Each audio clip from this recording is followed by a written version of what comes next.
कुछ बच्चों का जब ग्रुप खेल रहा होता है ना, उसमें एक आध रोतलू बच्चे होते हैं जो खेलते वक्त लड़ाई तो कर लेते हैं एक दूसरे से उलझ के, कभी कभी पिट भी जाते हैं और घर जाके घर वालों के सामने हाथ पैर पटक के रोने भी लगते हैं कि हमको खेलने नहीं दिया दोस्त। वही दोस्त जिनके साथ वो कुछ समय पहले खेल रहा था, अभी वो घर जाके रोते रोते उन दोस्तों की बुराई करता है। वैसे ही एक विदेशी बच्चा है जो देश के अंदर तो रहता है, तो मोहब्बत की बाजार में नफरत का पता नहीं क्या घोलता है, लेकिन जब विदेश में जाता है तो उसका रोना चालू हो जाता है। इस विदेशी बच्चे का आज हम जो नॉलेज है उसको थोड़ा बढ़ाने की कोशिश करेंगे। वीडियो में आप बने रहिएगा, जो मैं उस विदेशी बच्चे को नॉलेज जानकारी दूंगा, आप तक अगर ये जानकारी पहले से है तो कमेंट बॉक्स में जरूर बताइएगा, और नहीं है तो इस जानकारी का आप भी आनंद लीजिए।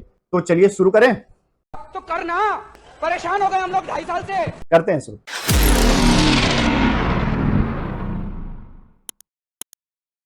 जय श्री राम दोस्तों, का हाल बा। उम्मीद करते हैं कि आप सब अच्छे होंगे और स्वस्थ होंगे। तो जैसा कि मैंने आपको बताया कि आज हम बात करने वाले हैं एक विदेशी बच्चे की। विदेशी बच्चा इसलिए क्योंकि इटली का ये बच्चा है, तो विदेशी प्रोडक्ट हुआ। जब भी ये भारत से बाहर जाता है तो अपना रोना धोना चालू कर देता है कि भारत ऐसे है, भारत में डेमोक्रेसी खतरे में है, लोकतंत्र खतरे में है, कानून व्यवस्था खतरे में है, सब खतरे में है। इस खतरे में होने का आज हम विश्लेषण करने वाले हैं। इस बच्चे की, जो ये विदेशी बच्चा है, इसका हम थोड़ा ज्ञान बढ़ाने की कोशिश करेंगे। पहले ये जान लीजिए कि ये विदेशी बच्चा जो अभी 1-2 दिन पहले अमेरिका गया, जो इसका कॉन्फ्रेंस था उसको अटेंड किया, बोला क्या वो सुनिए, फिर हम इस बच्चे के ज्ञान को बढ़ाने की कोशिश करते हैं।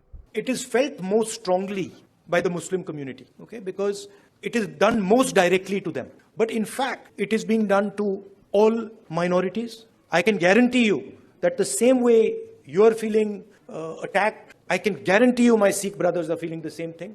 I can guarantee you my Christian brothers are feeling the same, sisters are feeling the same thing, right? I can guarantee you the Dalit community is feeling the same thing. This happens periodically in India. What is happening, for example, to the Muslim community in India today happened to the Dalit community in the 80s. If you went to UP in the 80s, the Dalit community, what is happening with the Muslims was happening with the Dalits there. तो आपने इस बच्चे का रोना देखा। जब कुछ महीने पहले ये एक विदेशी दौरे पे गया था, एक यूनिवर्सिटी में इसका कुछ लेक्चर था, तो इस बच्चे ने वहां भी अपना रोना धोना सेम शुरू किया था कि ma'am I am member of parliament, मुझे बोलने नहीं दिया जाता, माइक बंद कर दिया जाता है। लेकिन वहां से आने के बाद इसकी ये कंप्लेंट दूर कर दी गई, सदस्य ही नहीं रहा बेचारा। लेकिन अभी की बात करें, जब ये अमेरिका गए हुए थे जनाब, तो इनको मुसलमान खतरे में दिख रहे थे, सिख खतरे में दिख रहे हैं, ईसाई खतरे में दिख रहे हैं, संविधान खतरे में दिख रहा है, कानून खतरे में दिख रहा है, डेमोक्रेसी खतरे में दिख रहा है, सब कुछ खतरे में ही दिख रहा है। लेकिन जो मुसलमान खतरे में है, सिख खतरे में है, डेमोक्रेसी खतरे में है, इन सब के पॉइंट बाय पॉइंट इस बच्चे की जानकारी में बढ़ाने वाला हूं। तो इस बच्चे ने शुरू किया कि भाई मोहब्बत बांटने चला हूं नफरत के बाजार में, यही था ना, नफरत के बाजार में मोहब्बत की दुकान। That is the best way I can say it. कि नफरत के बाजार में मोहब्बत बांटने चला हूं। पहली बात तो ये कि ये भारत नफरत का बाजार नहीं है। जो ये बार बार बोलते रहते हैं कि नफरत के बाजार में मोहब्बत बांट रहा हूं, भारत नफरत की बाजार है क्या? नफरत की बाजार है भारत, जिसमें आप मोहब्बत बांटने चले हैं। ये ऑलरेडी मोहब्बत की बाजार है, जिसमें नफरत कैसे बांटा जा रहा है वो मैं बता रहा हूं। जितने भी ये खतरे गिनाए, माना कि भाई सब खतरे में है, तुम्हारे हिसाब से सपोज करते हैं कि सब खतरे में है, तो तुम्हें भारत में रह के याद नहीं आता कि सब खतरे में है? यहां रोना रोते हो ठीक है, विदेशों में जाकर रोना रोना होता है कि डेमोक्रेसी भारत का खतरा में है। अमेरिका के लोग आके भारत में वोट देके थोड़ी नरेंद्र मोदी और बीजेपी को हराएंगे, वो थोड़ी लोकतंत्र के खतरे को कम करेंगे आके वोट देके। अमेरिका के लोग, अमेरिका की सरकार, वहां की पब्लिक जिसके सामने ये तुम रोना रो रहे हो कि डेमोक्रेसी खतरे में है, मुसलमान खतरे में है, सिख खतरे में है, ईसाई खतरे में है, सब खतरे में है, वहां के लोग आके खतरे से बाहर निकालेंगे। बेइज्जती कराने के लिए वहां बोलना, चलो ठीक है। खतरों की बात की है तो शुरू करते हैं खतरों से। तुमने बोला कि मुसलमान खतरे में है, जैसा कि 1980 में दलित कम्युनिटी खतरे में, मतलब मुसलमानों का जो आज बुरा हाल हो रहा है राहुल गांधी के अकॉर्डिंग, इस विदेशी बच्चे के अकॉर्डिंग, वैसे दलित तब खतरे में थे। तो पहली बात तो ये कि दलितों के लिए आप ये बताओ कि 1980 में सरकार तुम्हारे अब्बू जान की थी, तुम्हारे दादी जान की थी, कांग्रेस की सरकार थी, तब दलित इस बुरे परिस्थिति से गुजर रहे थे। तो तुमने दलितों के लिए क्या किया बे? अब जो रोना रो रहे हो, तब बीजेपी की सरकार थोड़ी थी जाके वहां रो रहे हो, तब तुम्हारी ही सरकार थी, कांग्रेस की सरकार थी। तो जो तुमने ये एग्जाम्पल दिया कि दलितों वाला हाल है जो दलितों का 1980 में था, तो पहली बात तो ये जनता सवाल करेगी कि 1980 में दलितों का वो हाल था ही क्यों? तुम्हारी तो सरकार थी, तुम्हारे अब्बू जान, तुम्हारे दादी जान, इन लोगों की तो सरकार थी, कैसे खतरे में थे? ये तो हुआ तुम्हारे पहले जो दलित वाले सवाल पे। दूसरा, मुसलमान जो खतरे में है उस पे सुनो। 1987 मतलब 1987 में जब हसीमपुरा और मल्याना कांड हुआ, तब किसकी सरकार थी? आपके अब्बू जान की सरकार थी, और जिनको नहीं पता कि ये हसीनपुरा और मल्याना जो ये कांड है वो है क्या, ये एक तब का सबसे बड़ा नरसंहार था जिसमें 50 लोगों को गांव से बाहर निकाल के गोलियों से भून दिया गया और उनकी लाशों को नहर में फेंक दिया गया। और वो सारे के सारे 50 मुस्लिम फैमिली से थे। ये जो मुस्लिमों की बात कर रहे हो, उनकी सुरक्षा, उनकी अभी की परिस्थिति पे जो चिंता हो रही है, वो 1987 में जब ये कांड हुआ था ना, यूपी में हुआ था। यूपी में भी कांग्रेस की सरकार थी तब, और प्रधानमंत्री तो तुम्हारे अब्बू जी थे ही। ये तो हुआ पहला मामला। दूसरा मामला मुरादाबाद जो कांड हुआ था, याद नहीं होगा, मैं याद दिलाता हूँ। 1980 में जब ये मुरादाबाद कांड हुआ था ना, मुरादाबाद कांड हुआ क्या था मैं बता रहा हूँ आपको। ईद उल फितर का टाइम था। ईद उल फितर जब रमजान का महीना खत्म हो जाता है तो हर्षोल्लास से जब ईद मनाते हैं, उसका टाइम था।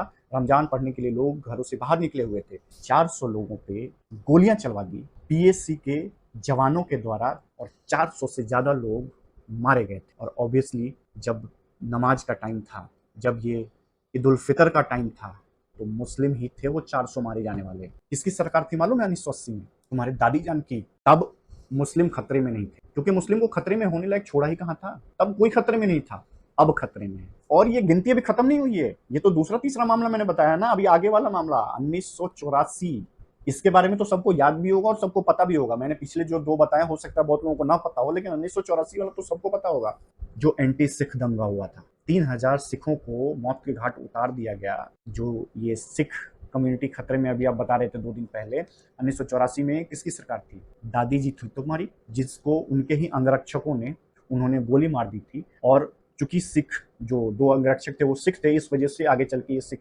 दंगा हुआ और 3000 से ज्यादा सिख अपनी जान गंवा गए। इस खून के दाग को तुम्हारी 10 पुश्तें भी नहीं धो सकती हैं, जो ये मैं गिनवा रहा हूँ। कैम्ब्रिज यूनिवर्सिटी और अमेरिका में जाके और पोडियम पे, माइक पे कम्युनल भाषण दे देने से नहीं होगा। रियलिटी अभी मैं गिनवा रहा हूँ। और इस सिख दंगे में इतने लोगों के मारे जाने के बाद भी राजीव गांधी, तुम्हारे पिताजी ने क्या बोला था, सॉरी अब्बू ने क्या बोला था, कि बड़ा पेड़ गिरता है तो धरती हिलती है। जब इंदिरा जी की हत्या हुई थी तो हमारे देश में कुछ दंगे फसाद हुए।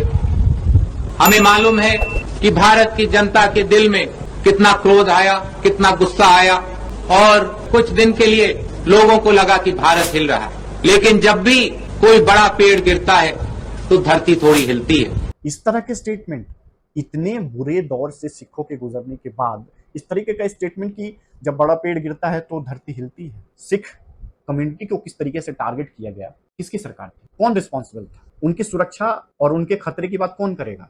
पर तुम तो उस टाइम बच्चे होगे, तुम्हें पता नहीं होगा। इसीलिए मैंने सोचा कि ये सारी चीजें एक 1 by 1 करके तुम्हें याद दिलाता चलो। ये बड़ा पेड़ और छोटे पेड़ की जब बात कर जा रही थी ना, कि एक के प्रधानमंत्री को मार देने के बाद ये जिस तरीके से दंगे भड़के थे और जिस तरीके से कत्लेआम हुआ था, ये मोहब्बत के बाजार में नफरत घोली गई थी तब। जो आज ये डायलॉग बाजी तुम लपेटते चल रहे हो ना, कि नफरत के बाजार में मोहब्बत की दुकान खोल रहा हूं, तब हिंदुस्तान जो है वो मोहब्बत की दुकान ऑलरेडी था। और तुम्हारे दादी जान ने, तुम्हारे अब्बू जान ने इसको मोहब्बत की बाजार को नफरत की दुकान उस समय खोली थी। और तुम अब बोल रहे हो कि मैं नफरत के बाजार में मोहब्बत की दुकान खोले बैठा हूं। पहली बात तो ये कि हिंदुस्तान ऑलरेडी मोहब्बत का बाजार है। ये जो बदनाम करते हो ना दूसरी जगहों पे जाके, दूसरे देशों में, क्या लगता है कि यहाँ के लोगों को बड़ा अच्छा लगता होगा कि तुम किसी एक सरकार की बुराई करने के लिए पूरे देश के अगेंस्ट जाके बोल रहे हो दूसरे देश? जिस देश को तुम नफरत की बाजार बोल रहे हो, उस देश का हर एक नागरिक इस देश से, इस भारत से इतना प्रेम करता है ना, इतना गर्व करता है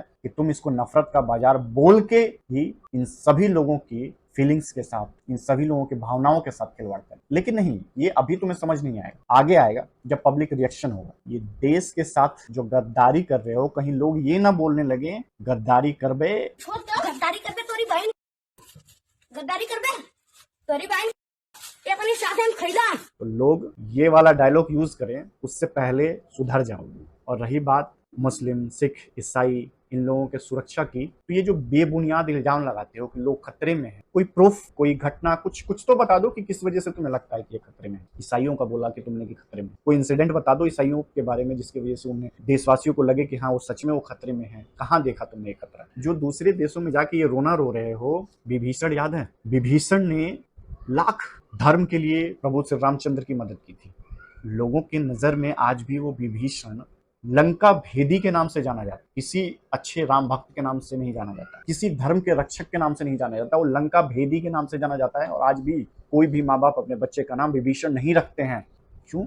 उसने तो धर्म की रक्षा की थी, प्रभु श्री रामचंद्र की मदद की थी, लेकिन उसने अपने देश, अपने राज्य, अपने लंका और अपने परिवार के साथ गद्दारी की। तो उसके हर एक अच्छे काम उसके गद्दारी के आगे फीके पड़े। और इसी वजह से आज भी विभीषण को लोग लंका भेदी बोलते हैं। कहीं उनकी पूजा नहीं की जाती, जबकि प्रभु श्री रामचंद्र की मदद की थी। सबसे बड़ा एक तरीके से महत्वपूर्ण योगदान था जो उन्होंने बताया था कि रावण को इस नाभि में ही उनके तीर मारने पे वो उसकी मृत्यु होगी। उसके बाद भी विभीषण घर का भेदी लंका ढाए। और रही बात सिखों, ईसाइयों और खास करके मुसलमानों की सुरक्षा की चिंता करने की, तो इन तमाम सेक्युलर पॉलिटिक्स करने वालों से और लोगों से बस एक ही सवाल है कि ये जितने भी लोग हैं इतने सालों से राज करते आए हैं।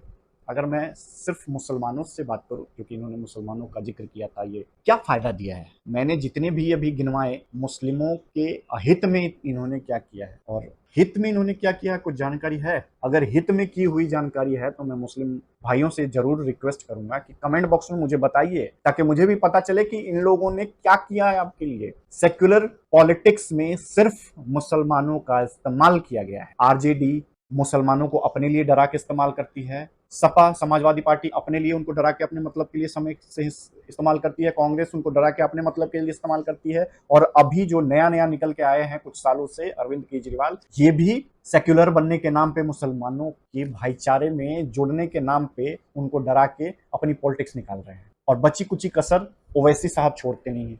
ये आपके मजहब के होने के बाद भी इन्होंने क्या करा है? वोट पॉलिटिक्स भड़का के अपने वोट को अपने पास लाने के अलावा कुछ करा है? इन तमाम लोगों के राज्यों में, अपने अपने राज्यों में इनकी 10-10, 20-20 साल की सरकार रही होगी, कांग्रेस की केंद्र में 60-70 साल की सरकार रही होगी। इन तमाम चीजों के बाद भी किसी बड़े पद पे, बड़े मंत्रिमंडल पे, किसी बड़े स्कूल पे, किसी बड़े हॉस्पिटल पे, अगर स्पेशली सिर्फ मुसलमानों के लिए ही बात करूं, किया है कुछ? बाकी लोगों की तो मैं बात ही नहीं कर। ये सिर्फ और सिर्फ इस्तेमाल करना जानते लोग। अब समझ रहे हैं कि वोट की पॉलिटिक्स और काम की पॉलिटिक्स में अंतर क्या है। तो विदेश में जाके रोना रोने से नहीं होगा, यहाँ इंडिया में आइए। आपने भारत यात्रा एक नीचे से लेकर ऊपर तक करा, अब एक बार ऊपर से लेकर नीचे भी कर लीजिए, शायद हो सकता है कि और आप लोगों को जोड़ पाए। और पहली बात तो ये कि भारत को नफरत की बाजार बोलना आपको बंद करना। ये जो आप मोहब्बत बांटने निकले हैं ना, ये मोहब्बत नहीं बांट रहे हैं, ये आप भारत को नफरत की बाजार बोल के भारत और भारतवासियों का अपमान कर रहे हैं। तो उम्मीद करते हैं कि इस विदेशी बच्चे को मैं कुछ जानकारी दे पाया हूंगा कि इसने मुसलमानों के साथ क्या क्या हित अहित किया है। आप सबको भी, जिनको ये जानकारी नहीं थी, उनको भी पता चला हो शायद कि हाँ, कि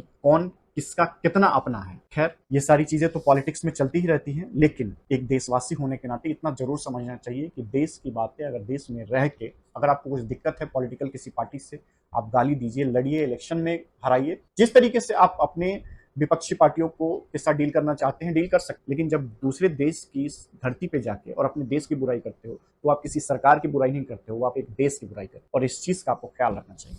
आप सबको अगर ये वीडियो पसंद आई हो तो लाइक कीजिएगा, अपने विचार जरूर व्यक्त कीजिएगा कमेंट बॉक्स में, और सब्सक्राइब अगर वीडियो अच्छी लगी हो, पसंद आ रही हो, क्योंकि वीडियोस आप लोग देखते बहुत हैं, 1500-1500 व्यू, 2-2000 व्यू एक नए चैनल के लिए बहुत बड़ी बात होती है। और बार बार भी देखे जाते हैं, हर वीडियो को देखे जाते हैं, लेकिन सब्सक्राइब करने में आप लोगों को थोड़ा मेहनत लगता है। थोड़ा सा मेहनत कर लीजिए, फ्री का सब्सक्रिप्शन है, एक बटन क्लिक करना है, सब्सक्राइब हो जाएगा। लेकिन इस एक सब्सक्राइब से हमारा मनोबल काफी बढ़ जाता है आप सबके लिए इस तरीके की रिसर्च करने का, इस तरीके की इंफॉर्मेशन निकालने का और आप सब तक पहुंचाने। मिलते हैं, तब तक के लिए प्रणाम।